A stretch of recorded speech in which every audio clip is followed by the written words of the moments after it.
What is up, everybody? Dreadful Rick here, and doing starting a response thread video. So hopefully people will jump in on this. But I wanted to do something for Cinco de Mayo, which is celebrated obviously every May 5th, Cinco de Mayo. So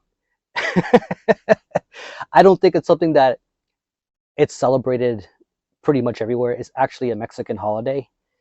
But in the US, obviously where I'm based, it's we have a very large Mexican population, and it's growing every day. Particularly in the Philly area, I see it a lot. You happen to notice it with all the laborers and the restaurants that are opening. The community is just sort of changing, and so you know, in recognition of this, I decided to get a feel for the community, and because I know we all have stuff Mexican-based bands, artists, and whatnot in our collections, and I think it'd be a fun thing to kind of show it off in the VC over here. So I'm gonna just kick things off, and why not make this fun? You know, you can show one thing, two things, whatever, 5 minutes, or do what I do, go over an hour or whatever. I'll try not to torture you too long. So yeah, first of all, you guys are probably looking at that thumbnail and going, what the hell is that? So if you grew up in the Spanish community, you would be aware that there was a very popular, for pop culture, even today, it's still very well recognized, but it is a series that ran during the 70s, actually. By the time I got wind of the show, I mean, I was born in 1980, so by then the show was pretty much already over, but so I caught it on the reruns on TV. I didn't know any better. I thought it was still a current show. So it's like Brady Bunch and everything else, right? It's like they all ran their syndication, and a lot of us younger ones kind of caught it afterward. So anyway, yeah, so the show was called Chespirito, and it's kind of a play on words. The guy who created the show was Roberto Gomez Bolaño, and he was a guy who was involved in movie theater production, writing, and things like that back in the day. And they would call him like the little Shakespeare, like Shakespeare, but would imagine it with a Spanish accent, Shakespeare, Shakespeare, Shakespeare. So he was known as Shakespeare, Chespirito, right? As the little Shakespeare, Chespirito. And that became the show, Chespirito. And as a kid, I didn't know any better. I didn't know how depressing that really was. I just was too caught on to the humorous skits and everything else. And the character was based off this 8-year-old kid. So Roberto played the 8-year-old kid himself. So here's this old man playing a kid, right? And so he's an orphan, and she's sort of in this sort of community, which is basically down to earth people, very very poor. The show made itself to portray itself as a very low, very poor people, but it's a community. They held together, but a lot of crazy shit went on. So and the character he played was El Chavo, right? The chap from number 8, El Chavo del Ocho, right? And but like I said, he was an orphan. He didn't really have a family. He like lived in this barrel. Like you see him come out of this barrel. He had wore this green hat, and it's kind of reminded me of like Oscar the Grouch, right? Like in the trash can. Like think of that kind of thing, but with this 8-year-old boy, right? Kind of living in there, and the community, kind of they invited him to dinner, and he does all this stuff with the people around there. And I don't know if he ever actually got adopted. Again, my memories are very vague on this. And then there was this comic slapstick superhero, right, called El Chapulín, right, which is like you saw it in the thumbnail. This is the red grasshopper or the cricket or whatever you want to interpret it as, right? But El Chapulín Colorado, right, was the red cricket. He walked around with his mallet, right, and that was his way of sending justice, right? But his shit was always like kind of foiled, and it was resolved in very weird ways. Again, it's very slapstick stuff. And we as kids loved it. Eventually, in the 2000s, they made an animated series on this, and give the Chapulín his own thing. And I know The Simpsons parodied this, because you remember the Bumblebee Man. It was kind of a take on that play on the superhero, right? But he was in a bee costume instead of a cricket costume or grasshopper. And it also kind of parodies something like the Tick. Remember the Tick, the superhero? I have a feeling, and I didn't research this, but I have a feeling if El Chapulín Colorado did not exist, the Tick probably would not be what it was in this incarnation, or it would have been something different. I think it had a big influence, like all coming from Mexican culture, and yeah, a lot of interesting characters and whatnot. So if any of you guys know the show, remember it. It was a huge thing at the time, but it has some underpinnings and things that were depressing. Again, everybody was poor, and it was kind of like the ghetto of Mexico, you could say, and everybody kind of just lived normal lives, just trying to get on, surviving, basically. And I seen there's pop toys made of this now and everything else. So people around the world know this, But in America, it's not. It's like in America, it's crickets. You don't hear about this. It's crazy. But yeah, I thought I'd bring this up. It was very influential in Spanish culture, particularly Mexico. Roberto himself ended up passing away in 2014. The guy who played he played multiple characters in that show. So it was one of those, again, comedy deals. So yeah, so I thought I'd bring up a few bands. So for this response thread, basically, the way I kind of just imagine it going is one, in your area where you live. So here we go. Number one, in the area where you live, is Cinco de Mayo recognized at all? Do people celebrate it? The second part to this is there much of a Mexican community? I'm not talking about Puerto Rican. I'm not talking about Cuban. I'm not talking about Spanish, Spain, right? I'm not talking about, what do you call it, Brazilian or Colombian. I'm talking about, well, Brazilian is Portuguese, but anyway. So what I'm talking about is actual Mexican from Mexico, right? And is there much of a community there? I mean, they're everywhere. I mean, obviously, it's community, but how big and strong is your community? And I would say you guys coming from the big cities will probably have a better answer for that kind of thing. So the second part to this question is, first part, Cinco de Mayo recognized, and the population in of itself. Is it recognized? Do you guys celebrate it? If you're Mexican watching this, do you celebrate it? I'm not Mexican, by the way, so just so you guys know. So even though I do talk Spanish, but apparently my Spanish is very bad when I talk to actual Mexicans. But that's for another video. Oh, part two. So food. Mexican restaurants are everywhere, all over the place. Particularly if you live in California, Devin. So taco trucks, stuff is addicting. Who doesn't love a taco? If you don't love taco, I don't trust you. You know what I mean? You don't like burritos, I don't trust you. But what is your favorite Mexican restaurant? Do you even like Mexican food? What's your favorite Mexican restaurant? And what kind of food do you like there? What's your favorite thing on the menu? What's your favorite kind of Mexican dish, I guess you could say, to eat?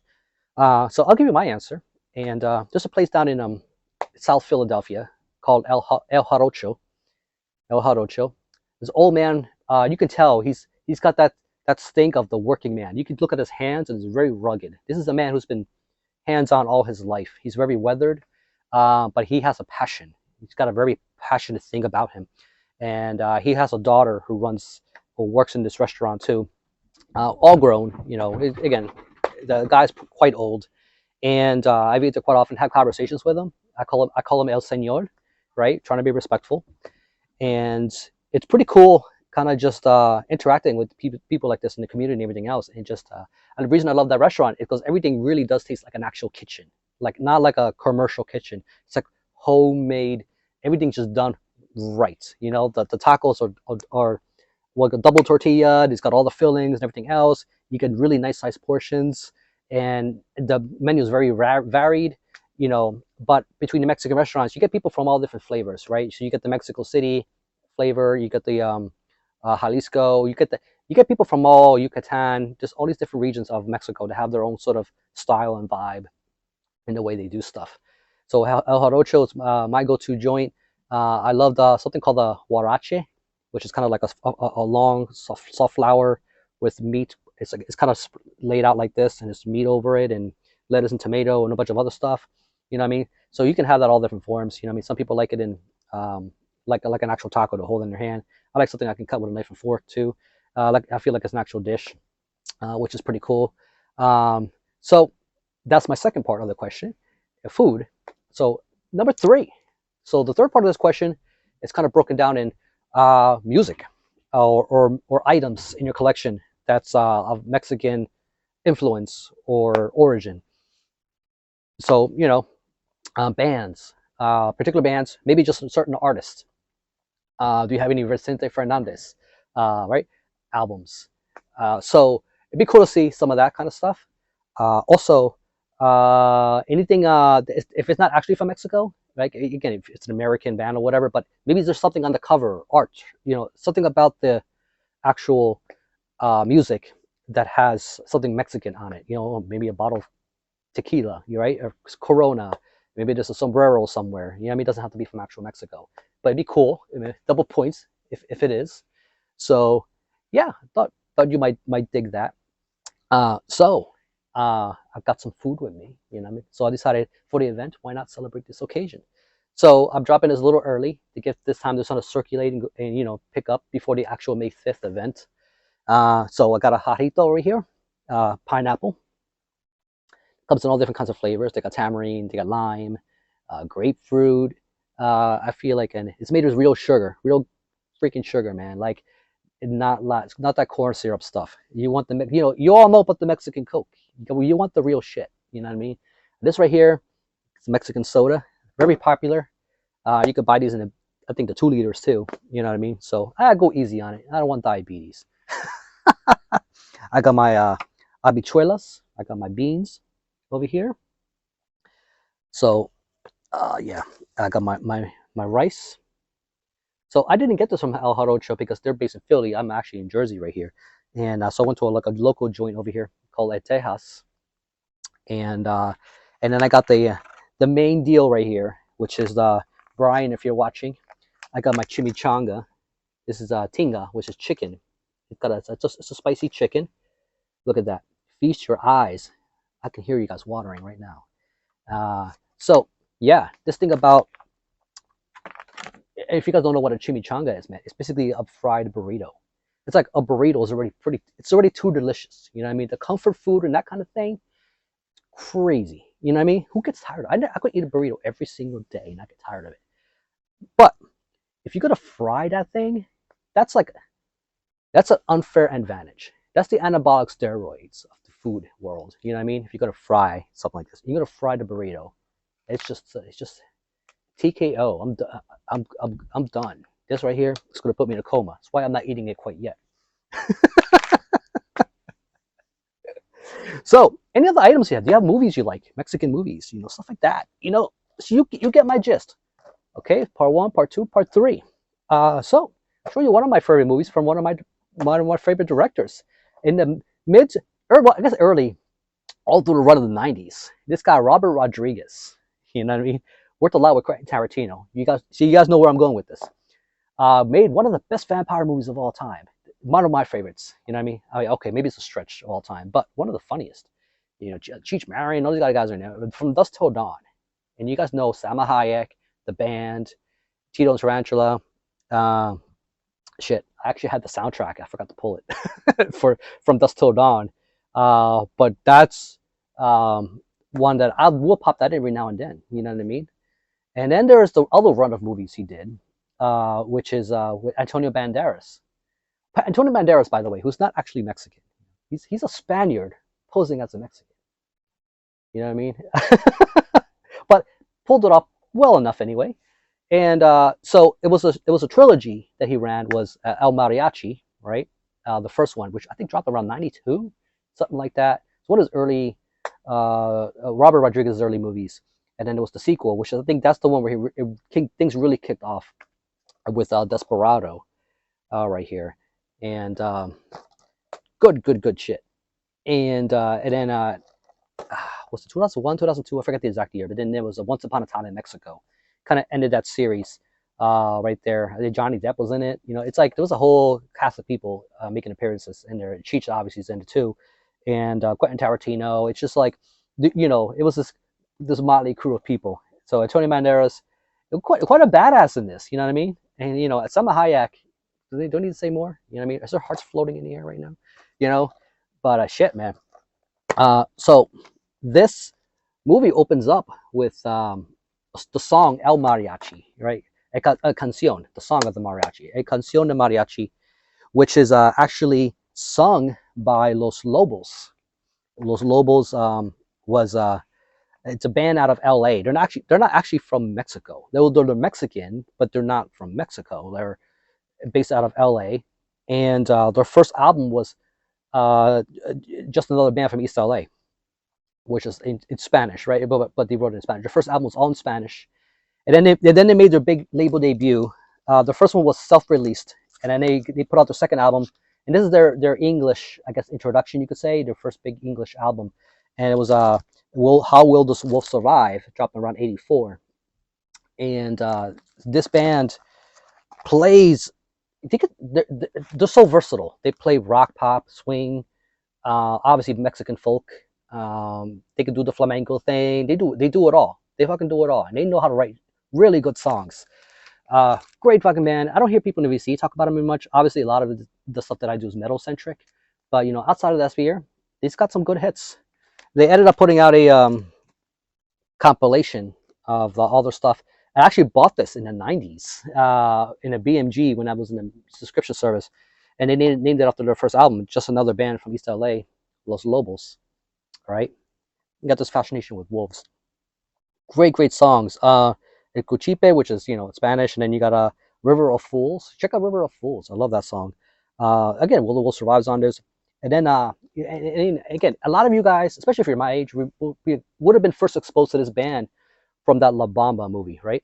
There we go, with Lou Diamond Phillips, another guy posing as a Mexican who was not Mexican. Noticing a trend here. So anyway, but he did it pretty good.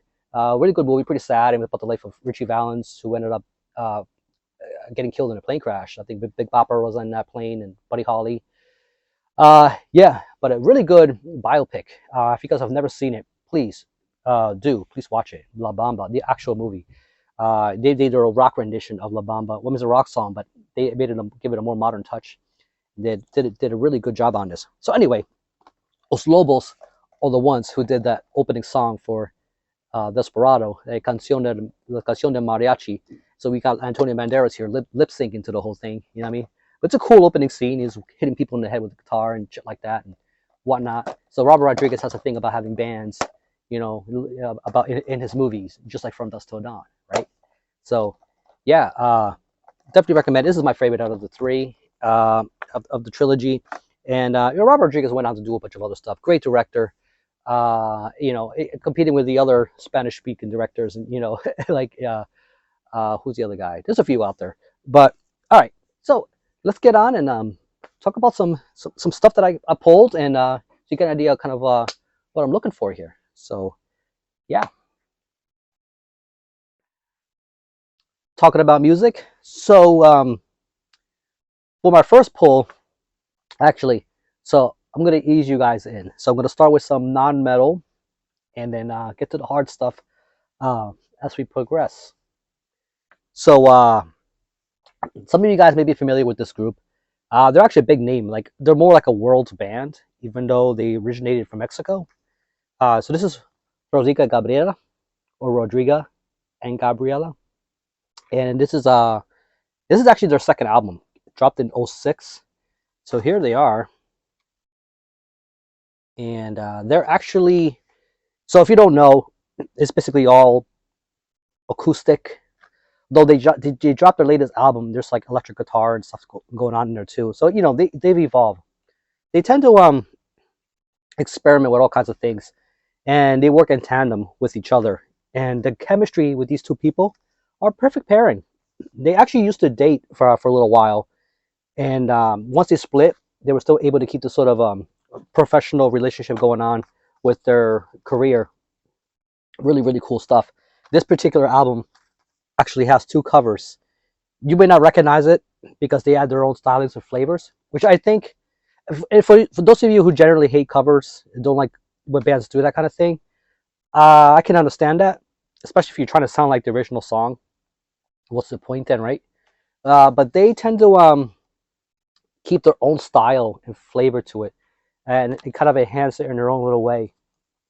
So much respect. They actually do Stairway to Heaven, track 6, and they do a Metallica cover, which is actually the track 7, the Orion, off of Master of Puppets. And so they're no strangers to metal and hard rock. Actually, I think the follow-up album, or the one after 1111, has Alex Skolnick doing guitar on one of the tracks. So, Alex Skolnick has to do his acoustic and, play. There's actually live video, if you're curious, performing with them. It's actually pretty cool. These, like I said, they're not strangers to the hard stuff. These two actually started out back in the early 90s in a thrash band called Tierra Acida, which I think it translates to acid earth, or acidic earth, something along those lines.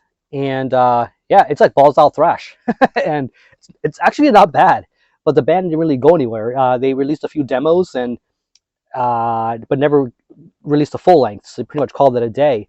And once they split up, these two reconnected and decided to try something different and change the direction. Kind of went with something like this. And they left Mexico for a while, went to Europe and Ireland. They were really huge in Ireland. I think they charted #1 in Ireland. I don't know if it was for this album or the one after this. But anyway, really cool stuff. If you're looking for something that's a little more relaxing outside of metal, but also different, experimental, but not quite proggy. The acoustical stuff anyway. Great band to check out. So yeah, Rodrigo Y Gariela. I'll actually link a video for that Tierra Acida in this video. So if you're curious what the thrash band sounded like, there's actually footage of it. It's pretty interesting. For this one here, it's actually not a Mexican act, but it's a track called Mexico.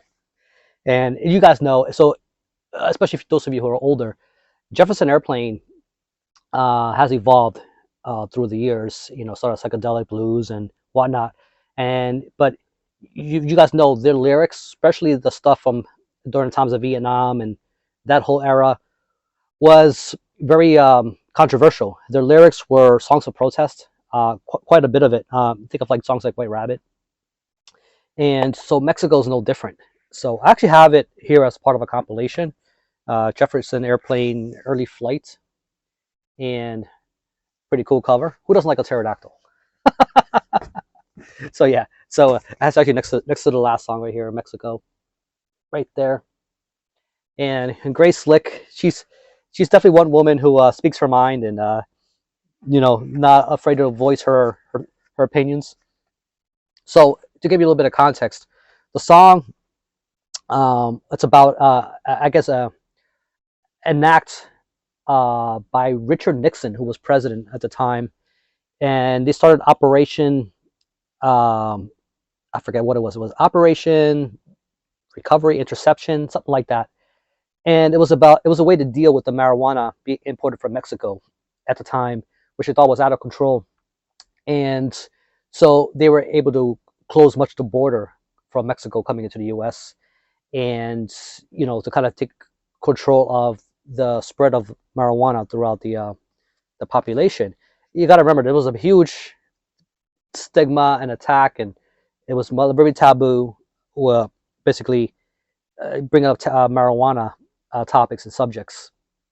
So, a very sensitive issue at the time. And compared to the stuff going on later on, we're not even talking about like the cocaine trade and the heroin and everything else that was trafficked and became bigger later on. This is marijuana, which has a very different view today. It's actually legal in a lot of places and now, and recreational, should I say. So, but anyway, so in 1970, she wrote the song in protest of Richard Nixon's act dealing with that. So a very cool piece of history, kind of just kind of what was going on with the political system and the drug trade at the time. Again, the most dangerous thing coming to the U.S. was marijuana. Believe it or not, huh? So yeah. All right, let's get to the heavy stuff. You ready for the heavy stuff? So I got an EP. First pull for the real metal stuff. So I got, this is a band called Morbid Messiah, Disgorged in the Coffin. Very, very messy looking cover. Kept it very minimal. There's your green. Put out by Chaos Records. Chaos, pretty well-known label. I generally don't like to order directly from them. I've had issues with either it's taking too long or orders going missing and stuff like that. I don't know how much of it has to do with them or just the way the postal system works between the stuff coming in from Mexico to the US. So I usually rely on distros that they carry some of their releases to pick up their stuff. But yeah, Morbid Messiah, killer stuff. They actually released, this EP came out right after their first full length, and their only full length as we speak. I think the band's currently on hold actually, so I don't know if they're gonna have anything else. The last thing they put out was a split. Their full length, which is called Demoniac Paroxysm, which is it's cool. It's got Mark Riddick artwork, you know. But they went from that Mark Riddick artwork to Carl Dahmer here. And as you guys know, Carl Dahmer's work, he does a lot of stuff in the metal. If you guys in NVC know, probably have a lot of his releases. Very, very messy stuff. So these are the guys right here. I mean, think of this is like a diet of sadistic intent meets something like autopsy. You know, like so. If that sounds sexy, you know, might be worth checking out. Very gruesome photos. I'm just gonna flash it real quick because it's really disturbing pictures going on here. So in a way, I'm kind of glad they kind of went with an illustration for the cover. So yeah, Morbid Messiah. Another band from Mexico, just like Morbid Messiah. This band, Agony Lords. They've been together since 1993, and they put out 4 full lengths. The first one was in '97. The one I'm holding here is their second one, and the last thing they put out was back in 2020.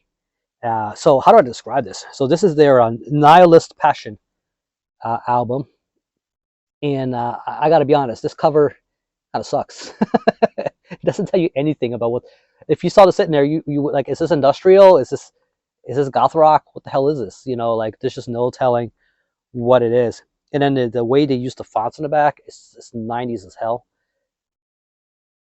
And the production on this sounds extremely 90s. It's definitely 90s as hell. I mean, look at the Photoshop job on this. I mean, look at that. You know, they do that whole thing with the CD and the sleeve in here, and not my favorite way to package stuff. You know, so like I said, if you see it on a cheap somewhere, you know, like in a $2 bin, you know, it's definitely worth picking up and checking out. You know, it's, how would I describe this? You know, I think Metal Archives has them as melodic death metal. Even that I think is a bit of a stretch. The vocals are very shouty. It barely, in my ears, qualifies as proper death metal.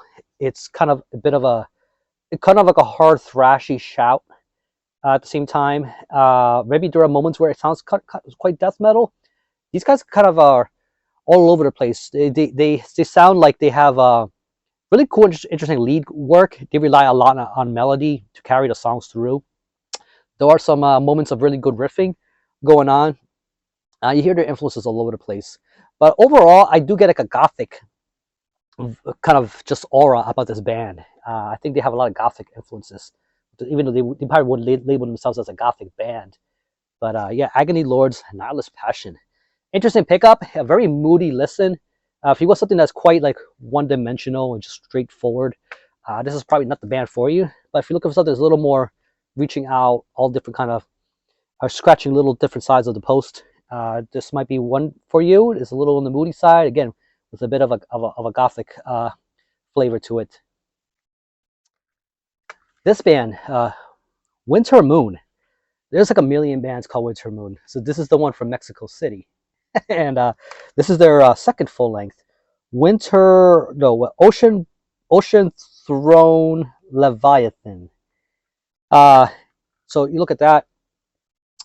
Actually, if you saw this sitting on a CD shelf somewhere at the store or wherever you get your CDs, you would look at this and you kind of would feel like it's something that's black metal, obviously with the logo and the way everything is kind of arranged here. Even the back, like you look at that, put out by Witchcraft Records. and it's very much obviously with that symbol there and everything. It's it tells you this is something that's black metal, but you wouldn't guess it's from Mexico. It looks a little, even those red in color, and it's got that wolf there. You can kind of make out the silhouette there. It has a very second wave Norwegian tinge, or Scandinavian tinge to the sound. I would say with this band, like a lot of, and a lot of you may have this same, I want to say criticism, but kind of maybe just an opinion. A lot of the early black metal bands, a lot of the stuff coming out of Mexico, for a while they were like in their own little bubble. I think of bands like Sobaba and whatnot, who sounded quite a little overly thrashy for it to be really labeled as a proper black metal band. Not black metal the way we formally recognize it. Maybe black in death in a lot of ways. But this band, I think, is one of those exceptions. You hear it. You can tell this band's listening to a lot of Shooter. Uh, you know, there's a lot of heavy tremolo moments, a lot of interesting melodies going on. You would not recognize this band as being from Mexico at all. It's very interesting. Mexico City, of all places. I've never been to Mexico myself, so I can't really explain what the scene might be like over there, what it looks like. But I know from my ear and the stuff that I've heard myself from releases coming out of Mexico, this is one of the things that kind of stood out. Are they reinventing the wheel here with this? Not really. I mean, there's nothing really here that you will listen to that you haven't heard before if you already were into bands. With these kind of, if you listen to Golgoroth and Shooter and, even Marduk, like there's stuff here that it will be very, very familiar. But if you look for something that's, from this side of the globe coming out of Mexico, these guys kind of do it their own way and do their influences pretty well. So, so this came out in 2015. And they haven't really released anything since that I'm aware of. So I don't know if they're on hold or what, but it's time for another album, guys. Here's an interesting one. I kind of picked this up as a blind buy some time back. And this is a band out of a region called Quintana Roo, which is near on the dippy point of Mexico. So it's very, what you call a tropical area, basically. And so you would not think of a band of this kind of caliber putting out material from that region. I would be too happy to want to make black metal music, living in such a nice part of the world. Anyway, but this is a band. It's called. They spell their name in kind of one word. It's Old Eye Temple, but that's one word. And this is their only full length so far. It came out in 2016, and they had an EP before this that came out in 2011. So this is Reflections in the Owl Temple. This is more revolves around paganism, a little more occultish with their sound, rather than something that's just outright vicious satanic in a way. Although it does have this kind of insane moments, but overall it came in this sort of slipcase, put out by Infinito and Envenenado Records. Infinite Venom, I guess what it translates to. So there's the back, and so the actual cover kind of has like this skull. Very interesting logo they got here. A little hard to make out though. But I gotta say though, I was pleasantly surprised how good the production is in this. So I looked this band up and looked at what other things they have going on. So this right here has 10 tracks, but it goes by pretty quickly. They were involved in a whole bunch of other bands, which this is one of those things I think where something of this quality, this caliber, and the fact that they only have one album from 2016 kind of tells me that it's for that reason. It's one of those prolific kind of things where they're everywhere doing a bunch of other stuff too at the same time. Maybe at some point they'll spin back around and want to do an update to this particular album. But for now, this will hold you up really well. It's 2016, so it's not that old. So pretty cool. So again, Old Eye Temple, and it's the only thing they put out. So you should be able to find this relatively cheaply in some of those underground distros. But definitely worth a pickup. The sound on this grooves along really well. It's very catchy. You can tell they were going for the kind of thing like that Dissection was doing, as far as trying to that hold catchy immediate factor. They don't like to waste too much time in trying to get you to build up and put up with a lot of monotony. This is a band that really is focused on the riffs and atmosphere, and really trying to kind of draw you in. So yeah, Old Light Temple, definitely worth picking up if you see it around. Let's go to a place called Querétaro in Mexico. Querétaro. I've never heard of it, but this is where they're from. Band called War Crusher, and so it's another slipcase kind of deal right here. Look at the saw blades, and this is called Terrorizing God's Land. So yeah, put out by Onslaught Records. This dropped in 2006, and Onslaught Records. I don't hear people talk about them too often. When I think of like Mexican labels, I think of like obviously I talked about Chaos Records, Personal Records is another one, uh, but Onslaught Records not so much. So if I can pull this out, this is not a real old card because it's a actual flap in the back. So we gotta open it up from this side. Here we go. So soon as you look at the cover, you're gonna guess who the big influence are. I mean, they're called War Crusher. What's that gonna tell you? Look at that. Bam. Yeah. So you're getting some nice bolt thrower worship out of Mexico. This is in 2006, might I add. So this is a band that kind of hopped on this trend. And obviously showing their influences. And now we have just, I guess, dozens and dozens of clone bands, trying to do that Op Thrower thing, right? Frozen Soul, right? Who are kind of doing that sound. These guys were already doing it back in 06. And I think, good timing too, because Bolt Thrower put out their last album in 05. You know what I mean? And I don't remember if when that album dropped, if they announced it was going to be their last album or they did it sometime later. But anyway, we listen to those ones loyal. And then you jump to something like this will scratch that itch that might have been missing now that Bolt Thrower wasn't putting out another album.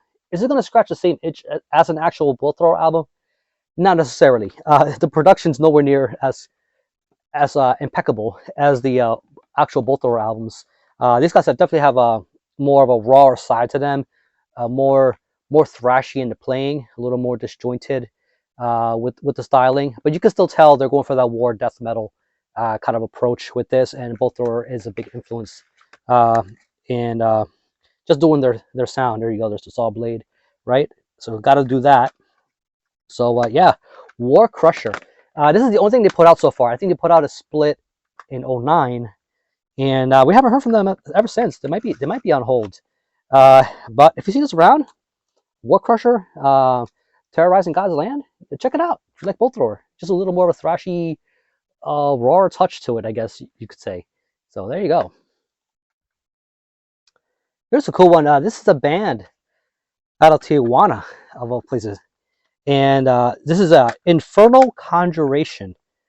I gotta say, out of everything that I'm showing here today, if I would say, if you really love your death metal, this is definitely one very high on the list. I would definitely encourage you to check out. Yeah, Infernal Conjuration. This is actually a compilation of 2 EPs, which is Death Has Appeared and one called Avto de Fe. Avto de Fe came out before. So yeah, Infernal Conjuration. Really good musicianship, really killer riffs. This is definitely a band that I want to. They have a full length that came out actually in 2019. So I actually forgot all about it, but I definitely want to grab it at some point. But for now, this is easy to get through. It's like 22 minutes total, I think. So you get about 5 tracks on Death Has Appeared. Auto de Fe has actually Auto de Fe has that band Sharb Nigoroth, and that's the song Zatanna Zombie. So they do a cover from that band, and so you can hear where their influences lie. These guys definitely know what they're doing. I mean, I would say if to describe the sound, it's kind of like if you're into bands like Mortuary, which is again we're talking about Mexico here. Sadistic Intent wrapped with a little bit of a Morbid Angel. You know what I mean? I think you end up with something kind of like this.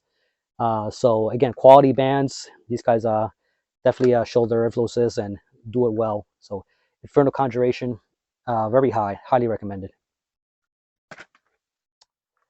This one right here, I gotta say, it's one of my favorite blind buys out of everything I showed in the pile. So I picked this up a little while ago. So again, this is a band out of Monterrey, and they formed in, I want to say, 1991. I've got to say they were probably one of the earliest black metal Mexican bands that I'm aware of. They were doing this particular kind of sound. And so this is a compilation of both their demos that came out in I want to say 93, 94. This is Argentum, and this is Ars Egorium, Ars Regorium. I don't know the font. I just know it has two of their demos on there, and that is what is it? The Mater Misericordian and Chirothernium. You wouldn't know they're from Mexico. Looking at this, it's very, very interesting stuff.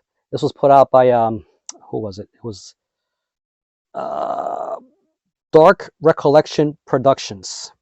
If that sounds familiar at all, yeah, Argentum.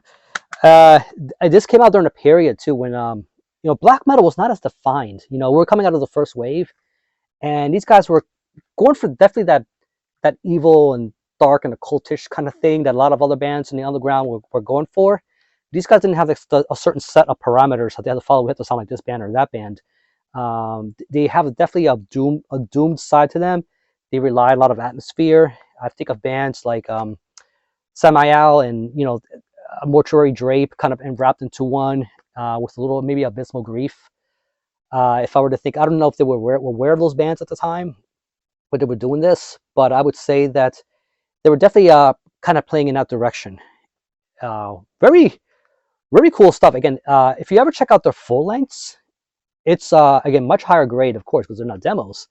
But this is a band definitely worth picking up all the material if you find it around somewhere. But this is definitely not a bad start. As far as this being a demo, it's very, very listenable. The production on it, it's not what you call very demo-like. It's actually sounded quite good in my speakers actually for what it was. These guys definitely knew what they were doing. I don't know what other projects or whatever they were working on, if this was the first thing they did. But like I said, this is my favorite blind buy from everything I've shown here. This is surprisingly, I was pretty pleased. So I don't know if they're still together. The last thing they put out I think was back in 2001. And so it's one of those things where like you're on hiatus for so long, you might as well just consider yourself broken up. But yeah, Orgasm. Okay, my last pull for this episode. I told you I didn't want to keep you for too long. I didn't show much vinyl in this one. It was mostly CDs. But I'll save the best for last. I don't know if it's the best, but it's vinyl, definitely. So this is a band I never hear anybody talk about. They put out their last full length back in 2021. I remember when it was announced, but it was very silent fanfare. It kind of just dropped, and then nobody talked about it. I didn't see any reviews. But this is their first release back in 2012. So they took almost like I guess they took a 10-year hiatus, almost a 10-year. If you take like a decade off, people will kind of, and then you try to announce a new album. It's unless it becomes cults, and no one's gonna know. And this is one of those things. This was put out by Onslaught Records, which I just talked about with War Crusher, right? So definitely worth a label looking into. Vexilla Regis Produent Inferni. VRPI, they have it abbreviated here. I almost couldn't find it on my shelf because I put it under VR, not VE. Very, very interesting drawing there. Yeah, so this is a band out of Guadalajara, I think. And here's the back. I think they're partnered with a few other labels for distribution here. But this is the kind of album where, yeah, white vinyl. Here we go. Look at that. There you go, Roger. Actually, I would recommend this to Roger if he doesn't know. You would fucking love this. But I haven't looked if there's a black version of this. But if it only comes in white, it's still worth grabbing. I'm just saying. So anyway, so this band, for what it is, and put out by this, nice, slick, shiny insert here. We put quite a bit of effort into this. There you go, satanic death metal. There you go. Very subtle, right? This right here, I gotta say, this is This is more slick than it deserves to. This is such a slick album. It's you can hear Chasm in here. You know, it's got that Corchado influence thrown in there, but also a little Morbid Angel. They love their dive bombs. It's like they're not afraid to get in there. You know, they'll play their ass off, and then they go in there and do the solos and all the crazy stuff. Man, these guys are a bunch of show offs, but they know what they're doing. So this is a fun band. You know, it's proper death metal done right. And again, I hear nobody talk about it. But if you see it around, I'm imagine you find it pretty cheaply, just because nobody knows what the hell it is. But yeah, cool stuff. Check out their full length from 2021. I think it's called The True Path. So yeah, so there is my Mexico Cinco de Mayo episode, which you guys know it's Mexico's independence from France, liberated in 1862. For those of you who, I'm saving you a Google search here. And but it's been fun. So again, I'll put the list of questions in the description if you guys want to hop on this thing. And you know, I didn't want to show too many bands. Don't want to make this video too long. And I didn't want to steal all your guys' ideas. So you got some other stuff, and so some of the obvious bands I didn't want to point out yet. If you guys have some of that in your collection, if you want to show some stuff that I already showed here, but you just happen to have it in your collection too, it'd be cool to hear your take on it too, and you know what's your thoughts on it, just your general stuff in Mexico. You know, I've never been to Mexico, but I'd love to go one day. You know, I tried to avoid that opportunity just because for a while with the stuff going on with the cartels and whatnot. You know, but if you listen to the news enough, you wouldn't want to leave your house. Let's just say that at all. So Mexico. I want to thank my friend Melissa, who took me on my birthday to a Mexican restaurant. And I went to this restaurant down in Old City, Philly, with a bunch of people and friends and family and whatnot. It was really good to catch up. And you know, as I went to the bathroom, like there was pictures of, they had photographs of old Mexican stars. Pedro Infante, Vicente Fernandez. They had Mario Moreno, who plays Cantinflas. You know, if you're Spanish culture, you guys know what I'm talking about. So anyway, the gringos won't know, you know, but well, I'm a gringo too, technically. I was born here. I lived here all my life. I'm a damn gringo. But you know, just want to say thanks. You guys hopping on this. You know, also Jason Skills. Jason, I know you're watching this, and you just got back from Mexico City, and you picked up some pretty good stuff, man. You should hop on this train, man. Hop on this train. Low Noise Jason Skills. He just did a thread on One Word Records. So I don't know. Maybe I'll throw my hat in that one too. So yeah, thank you all, and keep it all dreadful, and happy Cinco de Mayo. Ay, ay, ay.